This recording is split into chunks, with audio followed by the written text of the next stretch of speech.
pour le fait mot de l'histoire autour de ce qu'on a appelé l'affaire de la pleureuse d'une chaîne de télévision.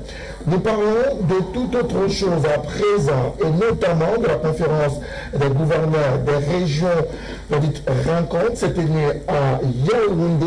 Elle était conduite par Paul Atangandi, le ministre de l'administration territoriale, à ses côtés des membres du gouvernement, notamment le ministre de la décentralisation et du développement local, Georges Olanga Obam, le secrétaire d'État en défense en charge de la gendarmerie et le délégué général à la sûreté nationale, respectivement Landry Galax et Toga, et Martin Bangangele, notre brigade.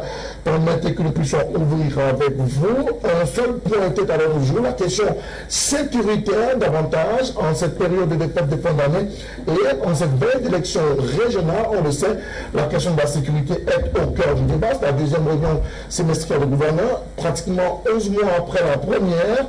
Au début de l'année, on parlait toujours de sécurité. On regarde la montée en puissance de l'insécurité dans les régions du nord-ouest et du sud-ouest. Cette fois-ci, on parle encore de sécurité. On se souvient encore, il y a quelques jours, c'est une Gourmet qui était victime d'une agression. Peut-on estimer que la situation sécuritaire est catastrophique au Cameroun aujourd'hui? Je ne dirais pas catastrophique, mais il y a des faits qui sont évidents. Le nord-ouest et le sud-ouest, il y a un problème de sécurité dans certaines parties de cette région, pas partout. Il faut quand même essayer de relativiser. Dans certains villages, dans certaines zones, il y a un problème d'insécurité. Dans le septentrion, l'extrême nord exactement, il y a un problème de sécurité. Dans la Damawa, avec ce problème de l'enlèvement et des rançons, c'est un problème de sécurité. Et il faut noter qu'il y a eu une sorte de baisse au niveau de réduction des copains de route, parce que là, il y avait un problème de sécurité lié à l'existence de copains de route qui aujourd'hui en a énormément. Mais ce n'est pas seulement dans cette zone-là, sinon ça devient inquiétant. Il y a quelques mois ici, nous avons vécu le système de ce phénomène de moustique, le terme emprunté aux délinquants de l'Afrique de l'Ouest qui venaient en groupe à s'attaquer aux populations. Les microbes. Les microbes. C'est pas pourquoi je me suis dit microbes. Parce qu'ils font aussi mal. Donc ces microbes-là qu'on voit en Côte d'Ivoire qui ont commencé à attaquer. Mais fort heureusement, il y a eu une réaction de repli de la population qui s'est autodéfendu, c'est-à-dire, et ça c'est important, parce qu'il faut dire une chose, et j'aime finalement le dire, il ne faut même pas voir que beaucoup de gens le disent, on ne pourra pas mettre un gendarme derrière chaque citoyen, il faut toujours que les populations se prennent en charge dans certains domaines, notamment pour leur sécurité. Donc il y a ce problème de microbes qui existe, et il y a ce problème d'agression. Je vous assure que c'est fréquemment, même j'en ai été victime. J'en ai été victime, j'allais au village un matin, j'ai préféré partir à 3 h du matin, pendant que le chauffeur et mes jeunes frères avec qui je pouvais partir étaient dehors en train de m'attendre. Il y avait 2 hommes avec des armes qui m'ont neutralisé, et qui nous ont neutralisés. Ils ont pris ce qu'ils avaient à prendre, et après ils sont partis. On a continué notre voyage comme c'était. Ça existe. Ça existe. Moi, je ne voudrais pas parler du cas de mon frère et camarade de classe, et Nimbi dans ce sens que il faudra laisser la police l'enquête dire exactement de quoi il s'agit. Parce qu'il peut s'agir tout simplement d'une simple agression liée à ce que nous voyons à Akwa, très régulièrement, même en plein jour à Akwa, on vous agresse. Donc je pense que cette problème d'insécurité est réelle. C'est intéressant, c'est important que ceux qui sont chargés de notre sécurité s'en occupent. Alors, il est donc normal que le ministre Paul Atangandi et le gouverneur de région parlent précisément de cette question sécuritaire aujourd'hui. Écoutez, monsieur Moutomis, c'est primordial l'affaire de sécurité aujourd'hui. Je vais aller un peu plus loin que l'aîné politique et représentant du RDPC. Je vais dire qu'aujourd'hui, vraiment, on est en sécurité nulle part dans les 10 régions du Cameroun. Non, on est en sécurité nulle part. Et ça fait pitié, c'est une honte qu'on vous agresse en pleine journée. Vous êtes en train de crier, mais personne ne fait rien. Les personnes sortent même plutôt leur smartphone et puis vous filmez. Moi, par exemple, je vais vous donner plusieurs anecdotes. Vous avez des jeunes gars du Nord qui font des trafics d'argent, trafic positif, hein, donc qui manipulent de l'argent parce qu'ils font des business logistiques et tout ça. Ils sont tout le temps agressés, poignardés. J'ai des cousins qui en sont moi-même victimes, sur la rue des Manguiers, là. Il y a des rues qui sont connues à Douala que vous ne faites pas passer. Et c'est comme ça presque partout. Mais qu'est-ce qu'il faut faire aujourd'hui? Il ne faut pas s'arrêter seulement à une réunion entre les administrateurs et le pouvoir central. Nous aussi, nous devons participer. Quand je dis nous, je dis tout le monde, tout Camerounais. Nous devons dénoncer ce genre de gestes. Parce que tout à l'heure, le représentant du RDPC expliquait quelque chose de très primordial. Nous ne pouvons pas mettre un gendarme, un citoyen, ça ne peut pas, ça n'existe nulle part. Mais par contre, nous pouvons participer. Nous pouvons identifier nos enfants là, qui sont aujourd'hui dans des choses stupéfiantes, parce qu'aujourd'hui, il faut dire, c'est le tramol. On a monté le prix, moi je viens de la deuxième, je peux vous dire le prix que je maîtrise. On a monté aujourd'hui le tramadol qui coûtait 50, 100 francs, ça coûte aujourd'hui 1000 francs, 1200, mais les personnes continuent à prendre cela. Vous avez des personnes, c'est ça aujourd'hui. Mais là aussi, il faut toucher le cœur du problème, M. Moutonnet, il ne faut pas mentir aux Camerounais. La politique du renouveau a un peu failli de ce côté. Parce qu'aujourd'hui, les projets qui étaient mis en place pour la jeunesse, parce que tout ça, quand vous voyez dans toutes les 10 régions, ce sont les jeunes de 19 à 23, 24 ans qui font ça. Il manque de repères, c'est l'éducation, c'est aujourd'hui, cette année où je vous parle, M. Moutonnet, vous avez plein d'enfants qui ne sont pas allés à l'école, parce que pour situation économique, maintenant, les pagères, beaucoup de choses qui ont été mises par le renouveau pour assister, pour accompagner les enfants, pour l'épanouissement, pour encadrer ces petits. Aujourd'hui, c'est virtuel, ça n'existe pas. Voilà pourquoi je pense que nous pouvons rectifier le tir. Nous pouvons faire quoi? Qu'est-ce qu'il faut faire? Le renouveau déjà, dès qu'après les régionaux, pour entrer la bonne année 2021, nous devons être plus vigilants et puis l'État doit activer tous les canaux qui peuvent intéresser la jeunesse et épanouir la jeunesse. C'est comme ça que nous pouvons récupérer ce qui est en train d'être pourri.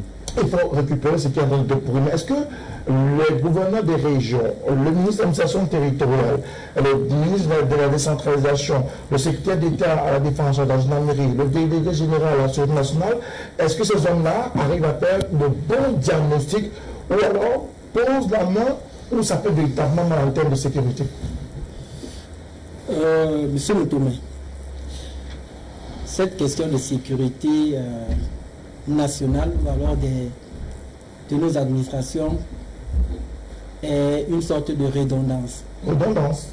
Parce qu'en réalité, la sécurité n'est pas que le fait d'aller à la rescousse, parce que c'est de ça qu'il s'agit. C'est ça que les gens parlent autour des plateaux, autour des colloques. Mais sécuriser les personnes et les biens, c'est aussi prévenir. Quelle éducation est-ce qu'on a mis autour de ces jeunes qui se laissent emporter par l'envie d'agresser ou bien l'envie des biens des autres? Le maître Joseph Claude a parlé tout à l'heure des microbes. Je vous assure, M. Moutonnet, que si là, actuellement, où nous sommes dans ce plateau, votre nom est cité à Bamendjou, quelque part là-bas, que vous êtes suspect, on va vous attraper, on va vous arrêter. Hein. On va savoir exactement où vous êtes. Donc la réalité est que il y a des contingents qui sortent tout le temps, il y a des enfants qui sortent de la police tout le temps, mais qui ne servent pratiquement à rien, sinon à protéger des personnes huppées, sinon à aller sur la route pour diriger la circulation. C'est de ça qu'il s'agit. C'est de ça qu'il s'agit. Vous avez des carrefours où les feux sont en panne, personne ne les réhabilite. On envoie 10, 20, 15 policiers dans un carrefour qui ne servent pratiquement à rien les uns les autres. Donc, ça sort autour d'une table. Je suis parfaitement d'accord qu'on parle de sécurité. Parfaitement d'accord. Et lorsqu'on parle de sécurité au Cameroun, les gens sont plus... comment dire? Les gens sont plus focalisés sur le Nozo et sur le Nord et au Nord. Mais, rassurez-vous, récemment nous avons vu ici à Douala même une image où des personnes ont essayé de placer une bombe qui a explosé. Nous ne sommes pas en sécurité. Nos quartiers ne sont pas en sécurité. Maintenant, il faut donner la latitude aux chefs de quartier. Ils ont une appellation technique. Les auxiliaires d'administration, voilà. Il faut leur donner la latitude d'avoir une police traditionnelle. Ça veut dire que dans les quartiers, étant à l'université, on avait souvent ce qu'on appelait l'autodéfense. On perd ça tous les jours. On perd ça. Les populations ne sont plus intéressées par ça. Je vais vous dire pourquoi. Parce que lorsqu'on parle de sécurité du quartier, il y en a qui pensent que c'est la sécurité des autres. Il y en a lorsqu'ils arrivent, ils traversent ces jeunes comme s'ils n'avaient rien d'autre à faire. C'est de ça qu'il s'agit. Et ces jeunes, lorsque tu vois un jeune qui pense qu'il peut au minimum arrondir ses fins de mois en sortant la nuit pendant que les autres dorment pour faire la sécurité, d'autres trouvent que c'est un guidole. Oui, mais sauf que l'expérience a prouvé que les acteurs de l'autodéfense ou des comités de vigilance sont devenus très souvent les bourreaux de ces populations qu'on doit sécuriser. J'ai envie que vous me prouviez que c'est une expérience. Je n'ai pas dit que je dois le prouver. Vous avez dit que c'est une expérience. Je vais vous dire, monsieur Moutomé, moi qui vous parle, j'ai fait l'autodéfense. Étant en faculté, j'ai fait de l'autodéfense avec des jeunes frères qui m'accompagnaient. Mais ça a très vite échoué, parce que justement nous avions des personnes qui pensaient que c'était la sécurité des uns, et vraiment ils n'étaient pas des cibles. Mais sauf que très vite, je vous prends un cas très vite. Lorsqu'on a lâché, lorsqu'on a arrêté de faire cela, les agressions ont repris de plus belle. Le pic est remonté. Donc il n'y a pas d'accompagnement. Il ne faut pas parler, il ne faut pas demander aux jeunes de faire au-delà de ce qu'ils peuvent. Il faut un accompagnement, c'est une affaire de tous. D'accord, c'est une affaire de tous. Avant de passer la parole à Mathieu Rambia sur cette question, très rapidement, si vous pouvez. Moi, je pense que le problème de comité de vigilance, ça existe et ça fonctionne dans beaucoup de cas. Généralement, ce qu'on reproche aux jeunes qui y sont parfois, c'est que non seulement on leur donne ce qu'on leur a promis, mais il faut une sorte d'arnaque pour les gens qui viennent. Moi, dans mon quartier, on a une autodéfense. On paye chaque budget, une somme que je paye chaque mois pour pouvoir payer les personnes qui sont chargées avec leurs moyens de bord. Parce qu'en réalité, malgré ça, il y a pu avoir des agressions, mais on les paye chaque mois. Donc, il y a d'autres quartiers où c'est pas fait de cette manière-là. On demande aux jeunes d'aller se débrouiller. Et ces jeunes, parfois, arnaquent. Vous les voyez barrer la route. Ils vous demandent de donner l'argent avant de continuer. Et ça, c'est pas bon. D'accord. Alors, Mathieu Rambia, qu'est-ce qui peut malheureusement justifier cette situation de crise sécuritaire dans laquelle on est aujourd'hui? Le Nord, c'est pas déjà ça, à raison de la session qui a couru là-bas. À l'extrême nord du Cameroun, il y a Boko Haram qui continue de prévaloir. À l'est du pays, c'est les rebelles qui continuent de sillonner la frontière. Mais à l'intérieur également, ceux qui pensaient être dans les zones sécurisées ne sont plus du tout en sécurité. Oui, donc, il faut le dire concrètement, il faut le dire clairement, le régime en place, n'est-ce pas, a quand même des faiblesses à ce niveau-là. Assurer la sécurité sur tout le territoire national. Pendant longtemps, on a laissé les crises, n'est-ce pas, croître, élever le niveau, et on en est aujourd'hui à une situation où sur tout le territoire national, n'est-ce pas, la sécurité ne peut pas vraiment être garantie aux citoyens. C'est regrettable, c'est regrettable. Donc il faudrait tout simplement que, à ce niveau-là, que les budgets soient augmentés et que ces budgets qui sont alloués à la sécurité, à la défense ne soient pas détournés et que véritablement les militaires qui sont sur le terrain, comme n'arrive pas à des situations comme on le constate souvent où ils se plaignent de ne pas recevoir leurs primes. On a vu récemment dans un hôpital, dans une garnison militaire, où des militaires se plaignaient du fait que, n'est-ce pas, les primes officiellement étaient payées, mais eux, ils ne recevaient pas ces primes-là. Comment voulez-vous que les gens qui sont en charge d'assurer la sécurité du pays, assurer la sécurité des citoyens, n'est-ce pas, ne soient pas payés, qu'ils soient blessés même, qu'ils soient parfois même tués, mais ne reçoivent pas, ni leurs familles ne sont pas dédommagés, ni ces militaires-là, lorsqu'ils sont blessés, ils ne sont pas véritablement, leurs primes ne sont pas versées. Donc du coup, si c'est le cas à la police, si c'est le cas à la gendarmerie, si c'est le cas à l'armée, on va donc forcément, n'est-ce pas, se retrouver dans une situation d'insécurité. Donc parce que les militaires ne sont pas bien payés ou parce que je dis donc que la corruption finit donc, n'est-ce pas, par faire des dégâts au point où c'est la sécurité qui finit par en partir. Et il faut le dire aussi, chacun doit prendre ses responsabilités. L'État doit prendre ses responsabilités. Tout à l'heure, on interpellait les citoyens, mais les citoyens payent les impôts. pour que l'État assure la sécurité. Non, c'est un langage que les Non, ce n'est pas pour dire que les citoyens ne doivent pas aussi faire des efforts, n'est-ce pas, dans leur quartier. Je ne suis pas en train de leur dire ne pas le faire, mais je demande que c'est à l'État de prendre ses responsabilités, d'assurer la sécurité des citoyens.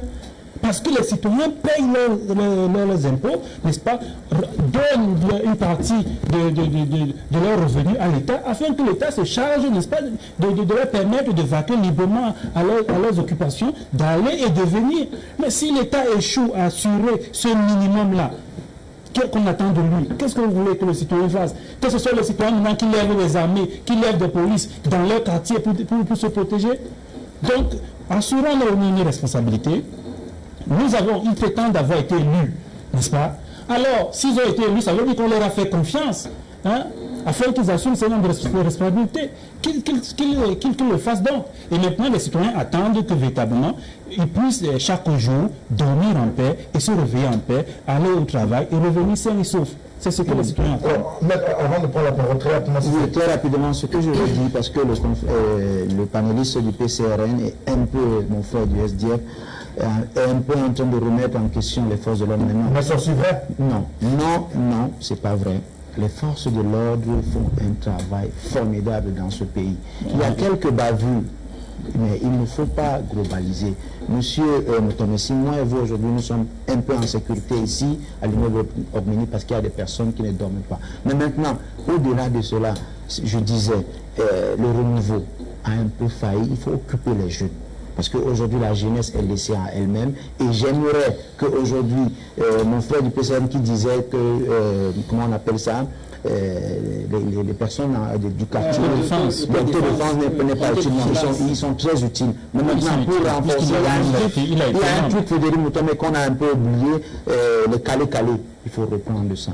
Il faut reprendre les calés-calés. À l'époque, vous savez très bien, quand on était un petit peu petit, on bouclait le quartier à 5 h du matin, on se réveille. Il faut reprendre ça, à mon humble avis. D'accord, avant d'arriver à ces solutions qui peuvent être parfois drastiques, prises d'un côté ou contre-productives, prises d'un autre côté, notre Joseph Biliga, le ministre Pierre Kangandi a recommandé à sa gouverneur de région de renforcer le dispositif sécuritaire pour la fête de fin d'année, pour les élections d'ici décembre prochain, mais également pour davantage permettre aux populations de se sentir à l'aise, que ce soit en fait cette fin d'année ou alors en début d'année prochaine, puisqu'on nous recevons le CHAN dans les tout prochains jours. Qu'est-ce qu'il faut véritablement mettre en route et en place pour atteindre cet objectif-là? Je ne peux pas comprendre. Ils sont formés pour cela, c'est-à-dire pour pouvoir savoir exactement ce qui doit être fait pour que cela soit fait, pour que la sécurité soit en maximum. Mais c'est normal qu'en période de fête, en période où il y a les grands événements, qu'on renforce la sécurité. Moi, j'aime dire qu'il faut éviter chaque fois de politiser même des choses qui sont simples. Parce que lorsqu'il n'y a pas de sécurité, on dit c'est le RDPC, c'est amusant. La sécurité est une affaire politique. La sécurité est une affaire politique. J'arrive pourquoi? Parce que lorsque la politique, c'est la gestion des affaires de la sécurité. Je parlais de la contribution des citoyens dans la défense, dans la protection. Je ne dis pas pour rien. Je j'aime prendre des exemples. On me dit toujours que j'aime faire des comparaisons. Il y a des quartiers, des zones en France où la police ne peut pas mettre pied. Aux États-Unis. Même aux États-Unis, où la police est interdite par des personnes, par des gangs. Dans les cités où vous ne pouvez pas voir la police rentrer, on leur jette les cailloux, etc. Les quartiers de Marseille. Les gens paient les impôts plus que ici chez nous. Cette sécurité n'est pas la forme formidable. Je vous dis par exemple, une fois j'ai terminé sur une chaîne, je disais aux gens, écoutez, lorsque les routes sont abîmées, les vestiments humains, nous on fait ça. Le dimanche, le samedi, on prend les maquettes, on prend les roues, on essaye des pioches, on essaie d'arranger notre route. Non, on a payé l'argent, on a payé les impôts, encore que ceux qui disent ça ne payent même pas les impôts. On peut peut-être des impôts directs en prenant une bière ou une cigarette. Ce sont les impôts. Oui, mais ils ne payent pas. Ce sont les impôts indirects. Tu ne veux pas, ne payerais pas. Donc je veux dire que ces gens le font. Mais ils ignorent qu'en France, il y a le Secours catholique, il y a la Fondation Abbé Pierre. Il y a toutes ces associations ont pour quel but? Loger les gens, les ressources de cœur, les faire à manger, pour qu'ils ne meurent pas de faim, ils ne dorment pas dehors, ne meurent pas sous le froid. C'est dans un pays européen, hein, bien où les gens ont eu le temps de pouvoir s'organiser, où l'État est fort, mais la population intervient pour aider les autres qui sont plus pauvres.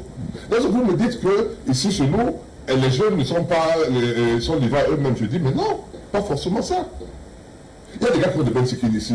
Aujourd'hui, il y a des zones, à PK14 par exemple, où lorsque vous prenez un bel skill, vous dites, ne prenez pas ça à ce niveau-là parce qu'eux, ils vont vous agresser.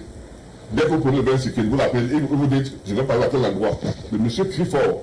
Dit par exemple, disons, Makepe. Lorsque vous descendez, il y a une autre moto qui est derrière vous, avec la machette. Vous croyez que ça, c'est parce que les gars n'ont pas de travail, ils ont le travail, ils ont le bel skill. Mais ils ont choisi plutôt d'utiliser ce travail à des fins négatives.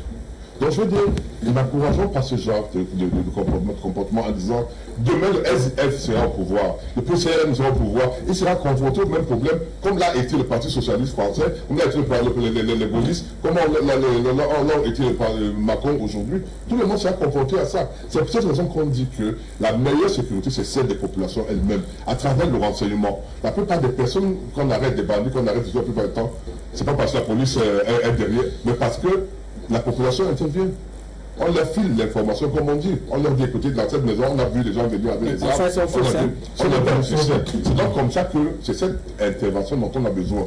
Donc je dis, disons aux Camerounais, soyons des Camerounais citoyens, que ce soit le RDPC au pouvoir ou demain ou n'importe quel parti, nous serons confrontés au même problème si on ne participe pas à notre propre défense. S'il vous plaît, si c'est pas grave, avant d'aller voir avec le représentant du PCRN, on parle du renseignement prévisionnel. Ça a été évoqué lors de la consultation à Yaoundé, mais on se rend compte qu'autour de ce renseignement prévisionnel-là, les choses ne marchent pas toujours comme cela se veut. On se souvient que pour la Tangandi, lorsqu'il est nommé ministre de l'administration territoriale, quelques jours après, il recommande au sous-préfet, au préfet et au gouvernement de tenir tous les jours un bulletin de compte rendu des événements qui sont déroulés dans le territoire de compétence. Sauf que sur le terrain, on a comme l'impression qu'il y a un manque de confiance criante aujourd'hui entre à la fois les populations et le FMI. Oui, écoutez, le MINAD ne va pas être avec un coup de fouet ou un coup de balai derrière les administrateurs civils de toutes les 10 régions. Mais non, vous avez dit tout à l'heure que la mayonnaise n'a pas encore prise. Mais c'est parce que tout le monde ne se sent pas encore concerné. Comment on ne peut se sentir concerné alors qu'on décrit le fait qu'on est agressé, soit sur une moto, soit dans un taxi, soit en se rendant à son bureau le matin, soit en revenant à la maison le soir, on se fait agresser au sortir d'une boîte de nuit, d'un début de boisson, bref, on se fait agresser un peu partout. Maître Claude a dit quelque chose de très pertinent tout à l'heure. Il a dit que les personnes pensent que c'est parce que c'est le renouveau qui est en ce moment au pouvoir, que non, c'est pas mon affaire, non, c'est parce qu'il faut que mon parti X ou Y vienne aux affaires pour que je soutienne. Mais non, on a les mêmes problèmes. Aujourd'hui, le monde est un petit village, on a les mêmes problèmes partout, monsieur Moutoné. Je vais vous dire, monsieur Moutoné, je salue déjà la note que le gouverneur du littoral a fait sur les sacs à dos. Les sacs à dos. Aujourd'hui, c'est une note qui rejoint celle qui a déjà été aujourd'hui, la note, elle est là. Moi, si c'est Bamanga, si je vais à côté, excusez-moi de la publicité, supermarché U, je vois un monsieur avec le sac à dos qui est en train d'entrer dans le supermarché. C'est pas le gouverneur qui va dire à l'agent de sécurité ou bien le premier policier qui est là que monsieur, s'il vous plaît, halte, il y a un monsieur là qui va entrer avec le sac. C'est à moi. Si je laisse le monsieur et puis 2-3 minutes après, il y a une petite explosion, c'est nous tous. Mais non, la responsabilité aujourd'hui, elle est commune. Ce pays nous appartient tous. Quand on parle, il y a des élans qu'on prend. Quand on prend ces élans-là, oublions un peu nos chapelles politiques.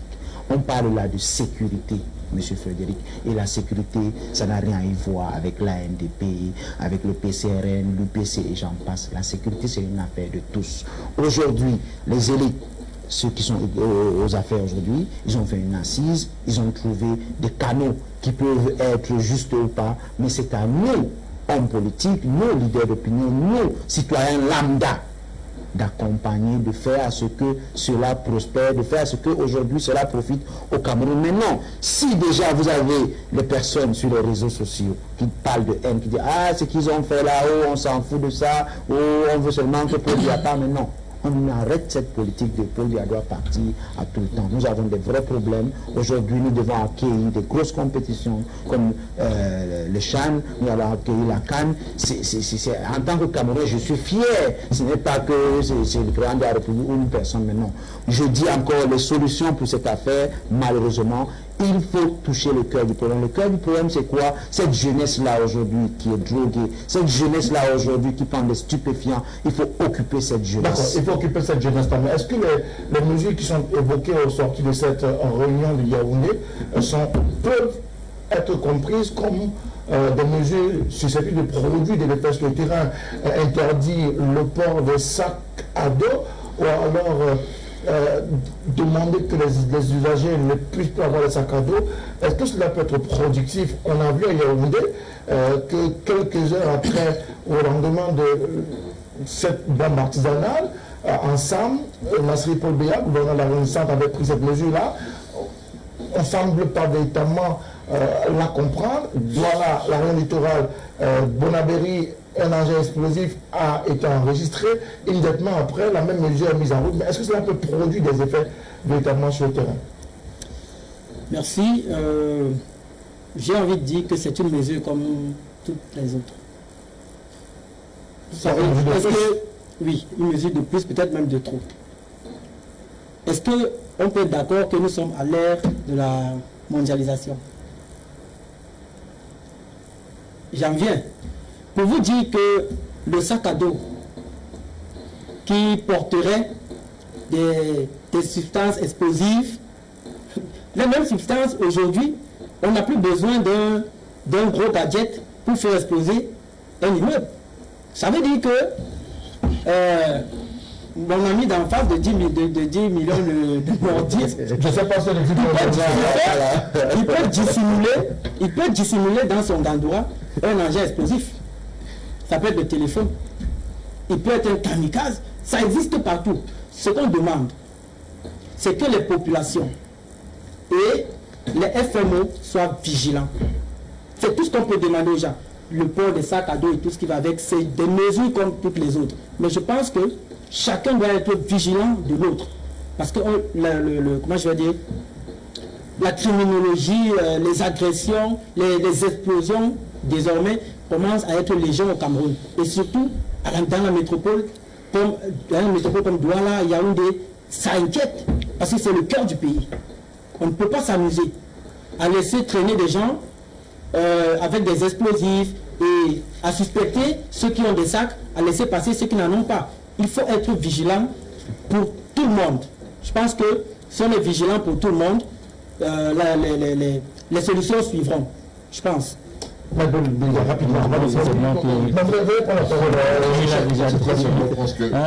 pense qu'il faut quand même voir certaines choses qui sont oui,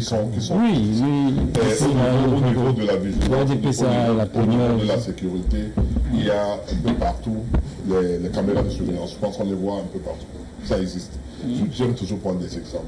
Je vous assure que les mesures peuvent être prises et s'améliorent selon les cas. En France, par exemple, à l'aéroport, il y a ce qu'on appelle vigile par les pirates. Vous ne laissez pas votre sac. Si vous avez un sac, vous le laissez, moins de minutes après, on va venir là, le prendre ce sac pour aller le détruire. Donc ça veut dire que chaque État s'adapte à la situation, essaie de s'améliorer et se renforcer la sécurité. Je suis d'accord avec vous. Vous dites que cette sécurité, c'est des particuliers également. Renforcer la vigilance serait une option de solution dans cette crise sécuritaire qu'on a au Cameroun? Tout à fait. Je pense que d'abord la sécurité est une affaire de tous, n'est-ce pas? Nous sommes tous, n'est-ce pas, chargés de nous protéger. Nous sommes tous chargés de veiller à la sécurité commune, n'est-ce pas?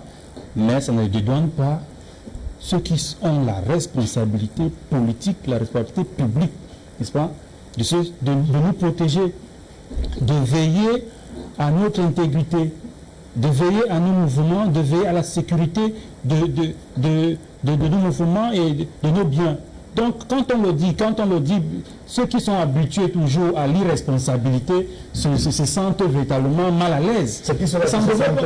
Non, parce qu'il y a des gens qui veulent toujours, qui ont cette habitude de demander aux gens, au peuple, n'est-ce pas, de leur donner des mandats. Mais au moment de reprendre des responsabilités qui sont attribuées, n'est-ce pas, commence à crier, je ne sais pas, au complot, commence à crier à des choses qui ne sont pas connues.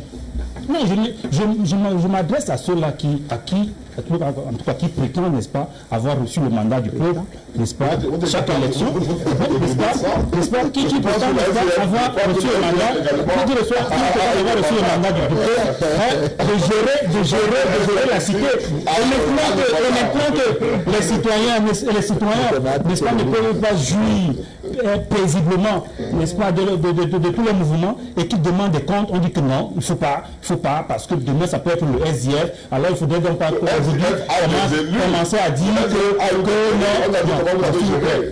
même quand on est chef de famille, on a des responsabilités, on a des engagements, on doit répondre à ces responsabilités, à ces engagements. C'est tout, c'est aussi simple que cela. Il ne faut pas que certaines personnes, nous sommes là, nous avons pour rôle de veiller, de titiller, de motiver, d'encourager et de critiquer, d'alerter. Voilà notre rôle.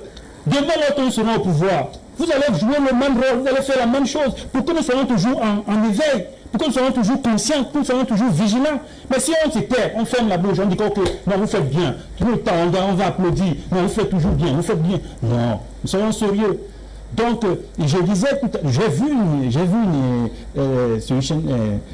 j'ai vu quelque part, n'est-ce pas, ou des militaires, je dis bien des militaires qui reviennent du front, qui pleurent, qui n'ont pas reçu leurs primes. Mais pourtant, sur les documents, il est écrit que voici les primes qui ont été payées. C'est eux qui sont en charge de le ministre chargé de la Défense, Joseph Boutiassono, prescrit une enquête pour avoir le fond de cette histoire de revendication des primes fait davantage par des militaires blessés au front. Voilà. Vous voyez donc que ce sont des situations comme celle-là, qui finissent par avoir une répercussion directe sur notre sécurité. Je vous dis ceci. Vous voyez, récemment, il y a quelques jours, on les présente comme des sécessionnistes qui sont entrés dans la ville de Douala. Ils avaient des bombes artisanales, n'est-ce pas, dans des sacs. On a perdu, je pense, c'est Jean Bleu qui est grièvement blessé. Il est entre les deux sont dans les hôpitaux. Donc, ça veut dire que soit il y a des gens, n'est-ce pas, qui ont décidé d'entrer en coalition avec les sécessionnistes pour exporter le conflit qui sévissait dans le nord et le sud-ouest, maintenant dans d'autres régions du pays. Parce que je ne vois pas les sécessionnistes, n'est-ce pas, décider de venir attaquer la ville de Douala. Ça veut dire qu'il y a d'autres forces politiques, peut-être paramilitaires, qui ont décidé de conjuguer les efforts avec les ambassadeurs pour maintenant exporter le conflit hors de la ville de Douala. Donc ça nécessite qu'on soit en solidarité, qu'on soit unis et qu'on soit vigilant chaque jour. Mais ça demande aussi à l'État de prendre ses responsabilités. On va sortir de cette question avec un dernier tour de table pour chacun d'entre vous. Mathurin, si vous étiez demandé à vous de faire une proposition d'action à mener immédiatement sur le terrain pour sécuriser les populations en cette période de fin d'année où le volatile, les agressions, les assassinats et autres meurtres sont devenus légion, ce serait quoi votre proposition? Déployer les forces de l'ordre sur le terrain. Simplement? Déployer, d'abord, ça va commencer par là. Déployer les forces de l'ordre sur le terrain, sensibiliser les populations à être vigilantes, n'est-ce pas, et à contrôler, n'est-ce pas, les espaces qu'elles occupent, ces populations-là, et à donner du renseignement à la police, à la gendarmerie et à l'armée. Vous verrez dans la même optique? Alors nous, on est pour le dialogue, pour la concertation. Ça veut dire que ceux qui sont allés nous représenter à Yaoundé, le gouverneur, il a le devoir désormais de convoquer ces sujets et de s'asseoir autour d'une table, parce que le gouverneur, comme disait quelqu'un, n'ira pas derrière chaque citoyen. Il y a des représentations. Il faudrait qu'on s'assied autour d'une table, qu'on trouve des solutions par rapport à la situation sécuritaire qui se vit actuellement et qu'on s'intéresse particulièrement aux aux identités, sinon aux particularités de chaque zone, de la région, et que voilà, que ces personnes, ces représentants aillent donc répercuter et sensibiliser, comme disait mon frère Mathurin, sensibiliser les populations à l'effet justement d'assurer et de garantir la sécurité des populations.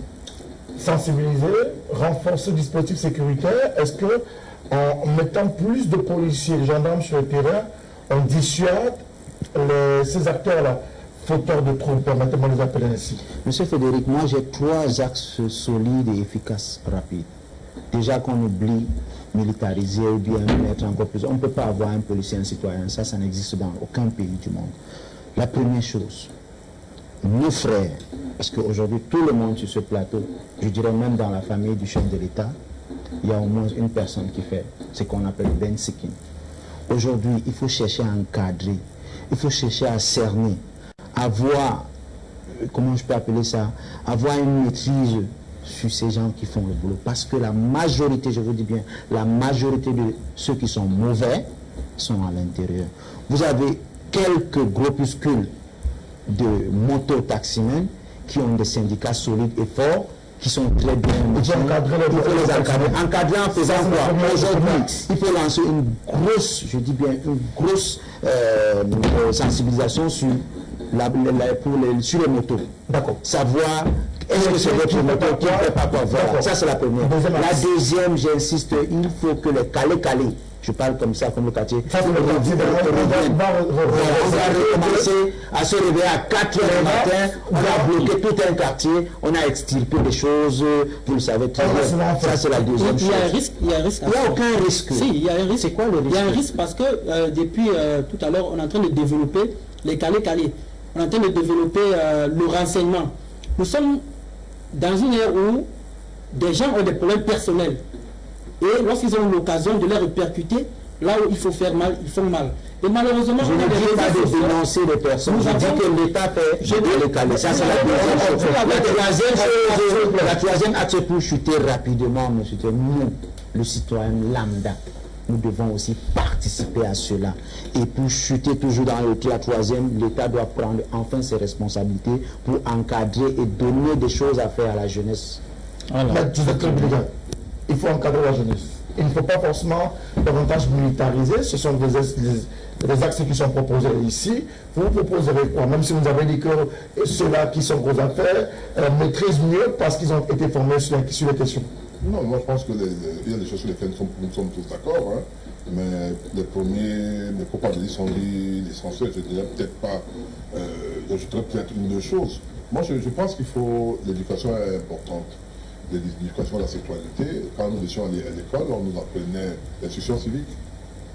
En plus de ce qu'on apprend à l'église et autres, c'est-à-dire il y a certaines vertus qu'on acquiert et qui font que même si on est affamé, on n'ira pas voler. C'est-à-dire qu'il y a des gens qui sont pauvres, qui ne volent pas. Il y a ceux qui sont très riches, qui continuent à voler. Parce qu'il manque à la base une éducation, il manque à la base la peur de la chose d'autrui. Dès lors qu'on l'a acquise, on se prend plein de choses. Donc je vais dire que c'est d'abord ça. La deuxième chose, c'est qu'il y a un principe qui dit que la peur du gendarme est le commencement de la sagesse. Je vous assure que si vous voyez de temps en temps les gendarmes circuler, moi normalement je vois ça les voitures. Quand je vois une voiture de police passer une fois, deux fois, je me sens en sécurité. Je me dis c'est bon. Et il faut également qu'il y ait cette réactivité au niveau des commissariats ou des postes de police, parce qu'aujourd'hui on est en train de faire ce qu'on appelle la police de proximité. Dans les quartiers, on met des conteneurs où il y a 2 ou 3 policiers, et je veux dire, qui sont là, on sait qu'on peut avoir recours à eux. Le seul problème qui aujourd'hui qui doit être réglé, c'est que très souvent, lorsque vous les appelez, parfois il y a le téléphone, une personne le prend, parfois ils vous disent qu'ils n'ont pas le carburant, et ça doit être réglé. Il faut qu'on leur donne donc les moyens de pouvoir nous sécuriser. C'est-à-dire s'il y avait les moyens et la volonté de réagir, parce que parfois certains ont des moyens, mais ils doivent de personnes élevées. Il faut bien qu'ils sachent que lorsqu'on les appelle pour pouvoir intervenir, qui viennent intervenir. Et parfois, ils ne le font pas malheureusement. Mais leur présence, elle est très, très importante. Et il ne faut pas que la police soit vue comme une police de répression, c'est-à-dire comme un ennemi. C'est pour cette raison que tout à l'heure, je voulais parler, vous m'avez interrompu, mais c'est cette histoire de billes. l'idée que moi je vois ces derniers temps sur les billets, par exemple dans le nord au sud-ouest, c'est des gens, des jeunes gens, qui vont construire des écoles, qui vont livrer des établissements, qui vont vers Ils le font à l'extrême nord. à l'extrême nord également. Cette image-là, elle est positive. Il faut pouvoir la vulgariser, c'est-à-dire ne pas voir la police ou l'armée comme étant des agents de répression. Cette image est très bonne. Et moi je dis, et c'est aussi le rôle d'une télévision comme la vôtre, c'est-à-dire que de temps en temps, montrez-nous des images de ces gens, des bires, des policiers, des gendarmes qui font voir les... Je vous rappelle que notre correspondant permanent à Bamenda nous a envoyé justement des images autour d'un déploiement sur le terrain des éléments du bataillon d'intervention rapide dans la sécurisation des zones dans le nord-ouest du Cameroun. Une école a été réhabilitée. Des infrastructures sportives ont été mises à disposition de ces enfants-là qui ont décidé de reprendre le chemin de l'école. Il a été question ainsi de pouvoir leur donner des éléments qui leur permettent de s'épanouir pleinement dans le cadre scolaire dans lequel ils travaillent au quotidien. Quelques messages avant de poursuivre cette émission. Bonsoir le plateau. Voilà l'homme politique qui pose le problème des Camerounais. On a des problèmes d'électricité, d'eau, de courant, d'hôpitaux, d'éducation, que sais-je encore. Le problème Jomo est sans importance s'agissant des exactions dans le Mozo. Il y en a eu, il y en aura toujours. Il y a une crise grave, c'est la vérité. Maître, on a vu des femmes marcher. Quelles sont les garanties qui ont été présentées pour Jomo? Pourquoi son avocat n'a-t-il pas eu droit à la séance avec le commissaire du gouvernement? Et bien plus, Jomo qui avait besoin d'une défense a demandé peut-être volontairement à l'avocat de plus intervenir. Mais comment expliquer cela? C'est M. Emmanuel David qui nous envoie son message. Il nous revient en disant que le problème de sac à dos, les supermarchés non. Qu'en est-il avec les marchés où les gens se marchent dessus, étant donné que ce sont des kamikazes? Pensez-vous que les marchés ne sont pas un milieu à haut risque dans notre pays? Et puis une question, dans le cadre de cette émission, avec tous ces états de choses, peut-on dire qu'il y a un malaise général et la solution n'est pas à coup de baguette magique, encore moins à coup de fouet? On devrait tous se mettre ensemble pour chercher une solution. C'est la réaction de M. Maniakan dans le cadre de cette émission de tous azimuts de samedi sur la télévision du monde. Plusieurs autres réactions sont arrivées dans le cadre de cette émission. Il faut croire comme un consultant sur une radio de la place à Douala, la coordination du renseignement prévisionnel a été dispersée en différents services. Il faut revenir à une centralisation des décisions pour une meilleure réaction des services publics. C'est Serge qui nous a envoyé son message dans le cadre de cette émission. Autre message, à cette chaîne de télévision qui a laissé parler cette dame. Bonsoir à vous sur le plateau, merci. Merci à vous pour cette lumière que vous nous donnez aujourd'hui à travers cette télévision, notamment ce débat de ce samedi sur la télévision du monde. Merci pour vos différentes contributions. Merci également à ces Camerounais qui nous écrivent via notre page Facebook LTM TV officielle. Nous allons parler à présent des élections régionales. Et pour lancer ce process, c'est avec notre ami du PCRN, de candidat. Le process est définitivement en route. La campagne pour ces élections régionales, le coup d'envoi c'est aujourd'hui. Est-ce qu'on peut estimer que tout est prêt pour se lancer véritablement vers ce scrutin? Tout est fait prêt, c'est un peu aller en besogne. On y va tout doucement, mais on peut dire que on est calé, on est paré pour aller à cette campagne électorale. Qu'est-ce que le PCRN prétend? Des stratégies. Prévu. Pas en termes de stratégie. Ouais. On est dans une élection indirecte, ce n'est pas la grande masse de la population qui est interpellée, mais tout de même des acteurs bien précis. Vous partez en victime résignée? Des grands électeurs. Si on peut l'appeler ainsi, comme vous voulez. Vous partez en victime résignée, ou alors vous dites vous avez votre carte à jouer et vous la jouez à fond. Alors le PCRN va aux élections d'abord pour gagner. Il faut qu'on se le dise. Le PCRN va aux élections pour gagner. Pourquoi? Parce que justement il s'agit des grands électeurs et non pas du bétail électoral. Il s'agit des personnes qui sont mûrement assises sur le plan politique. Il s'agit des personnes qui savent où elles vont, je le crois. Et il s'agit bien sûr des personnes qui ont comme une sorte de malaise d'être dans une cage où on oriente leur façon de faire, on oriente leur choix. Aujourd'hui, ces personnes ont la latitude, ont la liberté, sinon elles ont un créneau pour s'exprimer librement, pour choisir. Et le PCRN, je crois, je pense sincèrement, on est en bonne voie pour escompter des voies même acquises d'avance pour d'autres personnes.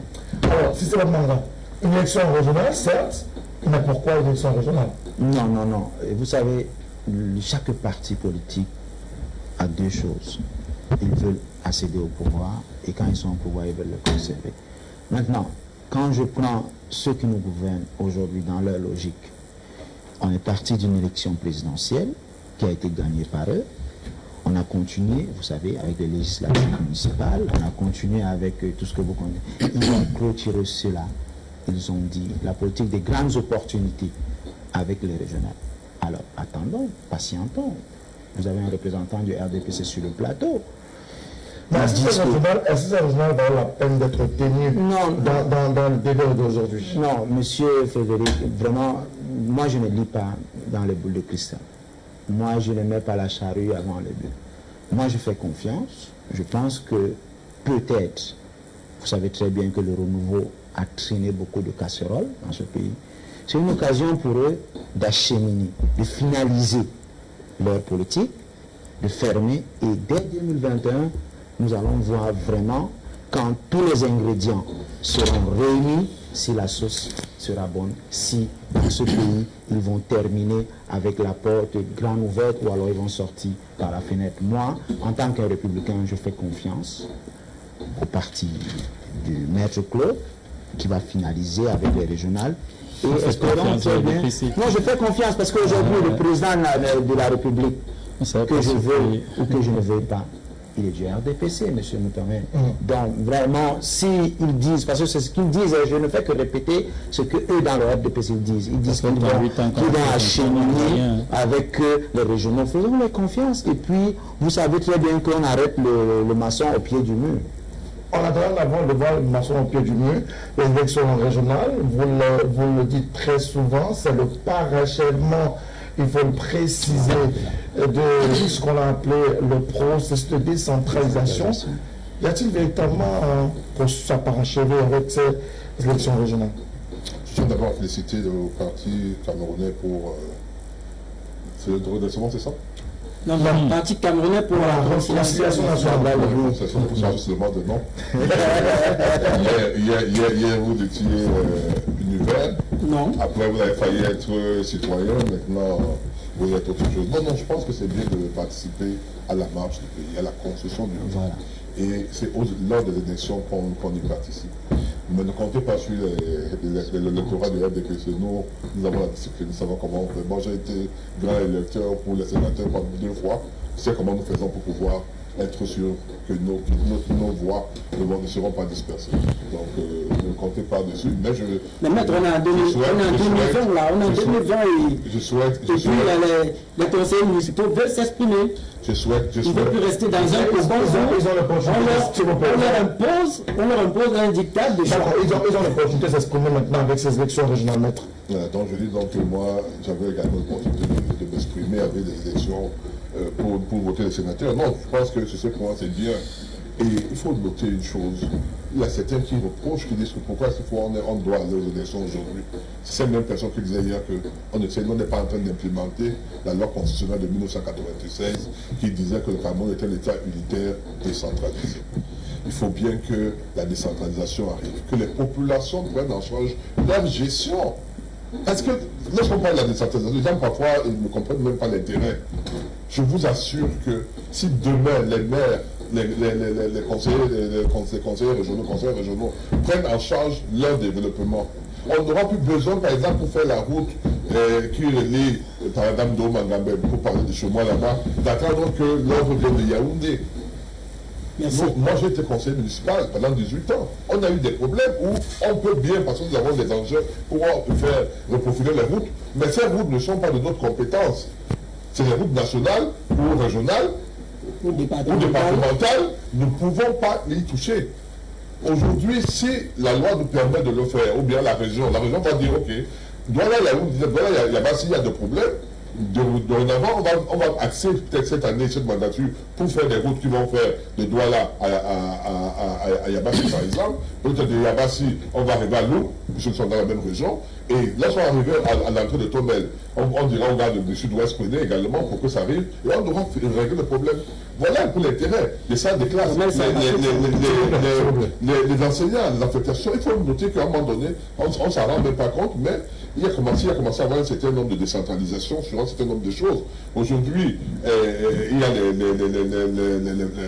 les gouverneurs, par exemple, qui ont un certain, je ne parle pas de décentralisation dans le cadre de la centration en tant que telle, mais fait des concentrations qui permettent, qui donnent beaucoup de pouvoir, par exemple, aux gouverneurs de pouvoir affecter, par exemple, les enseignants de secondaire sans forcément attendre que ça vienne de Yaoundé. Donc je pense qu'il faut que les populations s'approprient de leur développement, de leur contrée, et c'est ça l'avantage de la décentralisation. Pour cette raison que nous regrettons que les Camerounais, certains n'aient pas pensé aller aux élections. Ça nous aura permis d'avoir peut-être des présidents des conseils régionaux différents du parti au pouvoir, et on aurait vu comment ils pouvaient gérer à leur niveau leur région. Alors, vous, au SDF, vous ne partez pas à ces élections, vos raisons sont formelles, et notamment à la crise dans le nord-ouest au sud du Cameroun, mais au-delà de cette crise qui n'a toujours pas trouvé une solution véritable, n'y avait-il pas un intérêt, une nécessité de se rendre ou de participer à ces élections régionales, surtout qu'il s'agit de l'amélioration du cadre de vie des populations, et vous, parti de terrain, vous avez des électeurs ou des grands électeurs. Est-ce que vous balayez d'un revers de la main le choix qui a été porté à ces grands électeurs par les populations? Il faut dire que véritablement, d'abord, cette élection est pour nous un folklore. N'est-ce pas? C'est purement et simplement du folklore. C'est de la comédie à la limite. Pourquoi la comédie? C'est de la comédie, pourquoi? Parce que vous voyez un parti politique qui s'est donné par les moyens dont il maîtrise seul, n'est-ce pas, les secrets, n'est-ce pas, ils sortent sur 10 632 conseillers municipaux qui vont participer. Hein, ce parti, n'est-ce pas, par les moyens dont il a sur le secret, c'est de donner une majorité aux baises. Donc ça veut dire que c'est une élection qui est déjà, elle est déjà pliée. Est-ce que vous ne faites pas la victimisation face à d'autres incantations? Il ne s'agit pas de la victimisation. Je vous le dis, quand je suis un peu, comment on va dire ça, j'essaie d'être un peu gentil en disant que ce parti par les méthodes, c'est parce que je ne veux pas entrer dans les détails parce que c'est comment ça se passe. Ce parti se reconnaît, c'est bien sûr sur le RDPC, c'est celui qui prétend, n'est-ce pas, chaque fois avoir le suffrage de la majorité des Camerounais, et pourtant on connaît toutes les techniques de fraude, toutes les techniques de tricherie, n'est-ce pas, qui entraînent je veux donc dire, vous participiez pleinement à la mise en route et à la mise en place effective de la décentralisation. C'est pour dire que nous ne sommes pas prêts à continuer pour ce cas-ci, n'est-ce pas, à participer à une telle comédie. Parce qu'il faut le dire, la décentralisation est mornée. Vous savez pourquoi je dis que la décentralisation est mornée? Parce qu'en réalité, la décentralisation, ce n'est pas seulement les lois, c'est aussi l'esprit. C'est aussi l'esprit de ces lois. Quand les gens qui vont venir implémenter cette loi-là, de ces lois-là, non pas l'esprit qui devrait, n'est-ce pas, entraîner que cette implémentation soit effective. C'est-à-dire que l'esprit est un esprit conquérant, un esprit revendicateur, parce que la décentralisation est le résultat d'une lutte. C'est une conquête. Mais ceux qui vont venir maintenant implémenter sont des gens qui sont serviles.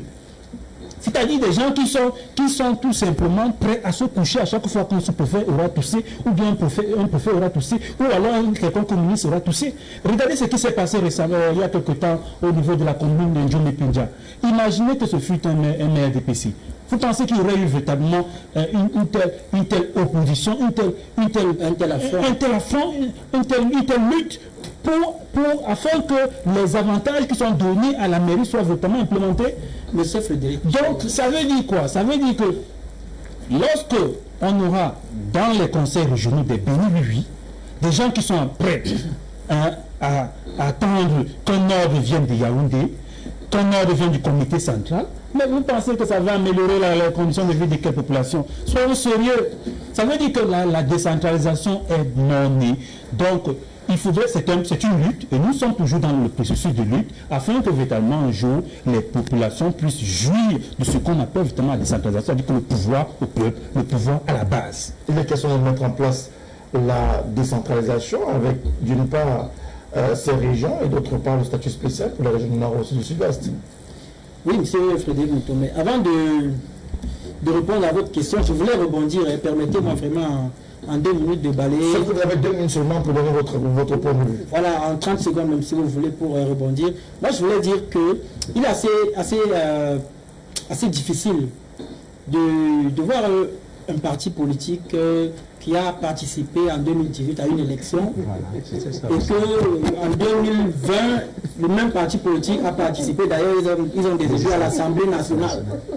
Et qu'en fin d'année, on veut lancer un processus. Mais ça va droit.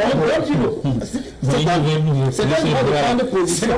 Mais participer à une élection, c'est un choix. Ça ne doit pas être général. Ça ne doit pas être interprété comme du folklore. Ça veut dire qu'on est là en situation de distraction politique.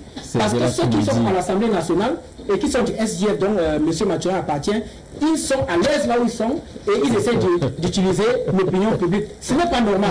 Maintenant, je voudrais sur le processus, vraiment, je peux dire qu'il est bienvenu parce que nous sommes là, nous avons une opportunité vraiment de déclencher le processus de décentralisation et bien sûr d'accéder aux résolutions du grand dialogue national auquel nous avons participé, c'est-à-dire donner un statut spécial à ces 2 régions-là du nord-ouest et du sud-ouest. Évidemment, nous émettons, nous le PCRN, nous émettons des réserves quant à la mise effective en œuvre de ce statut spécial. Mais il faudrait qu'on commence quelque part pour que on observe des manquements, des résolutions qui n'ont pas été prises en compte. Alors, si c'est bon, vous êtes un observateur, puisque évidemment, je n'avais pas de formation politique pour l'instant.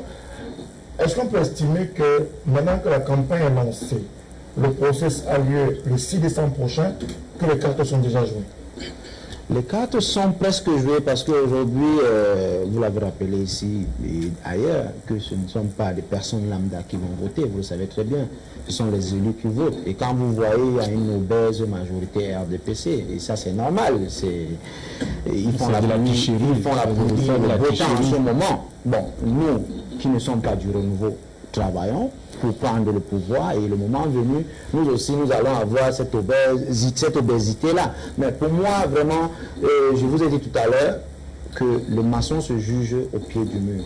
Faisons confiance une fois de plus à ceux qui nous gouvernent. Faisons confiance une fois de plus. Je ne sais pas ce qu'il amuse, sauf si son président de la République n'est pas le président Bolivia. Je ne sais pas, mais là, nous sommes là pour édifier les Camerounais.